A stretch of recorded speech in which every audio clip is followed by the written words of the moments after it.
से बड़ी खबर के साथ मधुबन न्यूज में एक बार फिर आपका स्वागत है। ब्रह्मा कुमारीज के प्रांगण में एक बार फिर संतों का समागम हुआ। जब धर्म और अध्यात्म का संगम होता है तब शांति की लहर फैलती है। मानवता की रक्षा के लिए अध्यात्म की बहुत आवश्यकता है। ऐसे ही विचारों के साथ शांतिवन के डायमंड हॉल में संत समागम का उद्घाटन हुआ। इस समागम में देश के कई हिस्सों से आचार्य संत आए और अपने विचार रखे। इस सत्र में गीता ज्ञानामृत द्वारा स्वर्णिम भारत के निर्माण में राजयोग के महत्व विषय पर चर्चा हुई।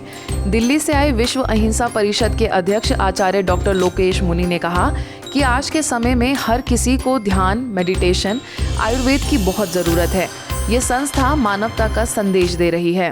ध्यान, योग, नेचुरोपैथी, आयुर्वेद, न्यूरोथेरापी, ये सब क्या है? ये हमारी भारतीय जीवन शैली, ये संयम आधारित जीवन शैली, ये हमारी ब्रह्म कुमारी बहनें जो हैं, जिसका प्रचार पूरी दुनिया के अंदर करती है। आज दुनिया को अगर किसी की जरूरत है, भारत की उस संयम आधारित जीवन शैली की जरूरत है। अगर आज दुनिया को किसी की जरूरत है तो हमारी उस भारतीय महान विरासत की जरूरत है। इस संदर्भ में मुंबई से आए द्वारका जूना अखाड़ा के जगत गुरु सूर्याचार्य स्वामी कृष्ण देवानंद गिरी जी महाराज ने कहा कि ब्रह्मा कुमारी की मुरली जीवन जीने की कला सिखाती है। मधुबन से मुरली हर घर में जानी चाहिए। यदि अगर आप अपने हिंदुत्व को, अपने संस्कृति को यदि जागृत करने का सौभाग्य अपने आप में प्रकट करना चाहते हो तो इस ब्रह्मांड की मुरली आप घर घर में ज्योत की तरह से, दिए की तरह से, जैसा दिया जलता है घर में, वैसे मुरली हर एक घर में जाए।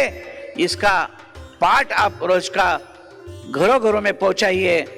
ये सारा सौभाग्य सिर्फ और सिर्फ इसी मधुबन से आदेश जाने से होगा। श्री पंचायती उदासीन नया अखाड़ा हरिद्वार से आए स्वामी धर्मदेव जी महाराज ने मधुबन की महिमा करते हुए कहा कि यहाँ से ही वैकुंठ का रास्ता तय होगा। उन्होंने कहा, ये जो राजयोगी व राजयोगिनी कहलाते हैं वे हीरे हैं। इनके माध्यम से ही पूरे विश्व में परमात्मा का पैगाम पहुँच रहा है। इनमें से अगर ज्यादातर लोग ये मानव सृष्टि के, ये आबू के बाबू के काबू में आ जाएं तो सारी धरती स्वर्णमय हो जाएगी, सारी धरती जन्नत बन जाएगी। मानव सृष्टि के माध्यम से सारा विश्व जगमगाएगा। आसमान पर इतने तारे नहीं होंगे जितने धरती पर जगमगाएंगे। बस काबू में आने की आवश्यकता है। बाबू तैयार हैं, हमारे ब्रह्मा बाबा और उनकी सेना सारी तैयार है। इस मौके पर मंच पर और कई संत मौजूद रहे। मंच पर आसीन सभी संतों का सम्मान किया गया। साथ ही दीप जलाकर कार्यक्रम का आगाज हुआ। 2 दिनों के मंथन के बाद गीता ज्ञानामृत से स्वर्णिम भारत की स्थापना संत समागम का समापन हो गया। इस समागम में सभी धर्मों के लोगों ने कहा कि मजहब या धर्म आपस में दुश्मनी करना नहीं सिखाती है।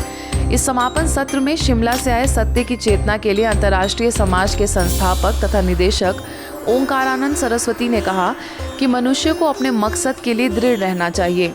मानव कल्याण ही पहला धर्म है। इसके साथ ही इस कार्यक्रम में उज्जैनीय पट्टीलाल पत्थर मंदिर के हनुमानगढ़ी के अयोध्या के महंत नागराम लखनदास महाराज, श्री राम जन्मभूमि अयोध्या के बड़े पुजारी श्री 1008 सत्येंद्र दास जी महाराज, घाटकोपर की निदेशिका राजयोगिनी बी के नलिनी, रसिक पीठाधीश्वर महामंडलेश्वर जन्मेजय शरण महाराज, ब्रह्मा कुमारी संस्थान के अतिरिक्त महासचिव बी के बृजमोहन, मीडिया प्रभाग के अध्यक्ष बी के करुणा ने भी अपने विचार व्यक्त करते हुए कहा कि आज पूरे विश्व का माहौल तेजी से बदल रहा है। ऋषि और कृषि का देश रहा है। संतों का जो योगदान है वो अपने आप में अद्वितीय योगदान है। 3 संवारत देश को संत सती और सूर, 3 बिगाड़त देश को कपटी कायर कूर। संतों के संतत्व से, वीरों के वीरत्व से और सतियों के सत्यत्व से ये धरा टिकी हुई है। इनका कभी ह्रास नहीं होता। ईमानदारी, भाईचारा, प्रेम, विश्वास मैंने देखा तो माउंट आबू में है। एक तमाम विश्वविद्यालय है, तमाम संस्था है, लेकिन इस तरह की संस्था, मेरा उम्र 75 साल का हो गया, मैं उत्तर प्रदेश के 1 नंबर का वॉलीबॉल का खिलाड़ी था। पूरे भारत में घूमा हूँ, लेकिन इस तरह की व्यवस्था मैं कहीं नहीं देखा। सबसे बड़ा है ज्ञान धन, उसके बाद है पवित्रता का धन। तो ये दोनों धन जिसके पास, और तीसरा प्रेम का धन, तो फिर तो बेड़ा ही पार है।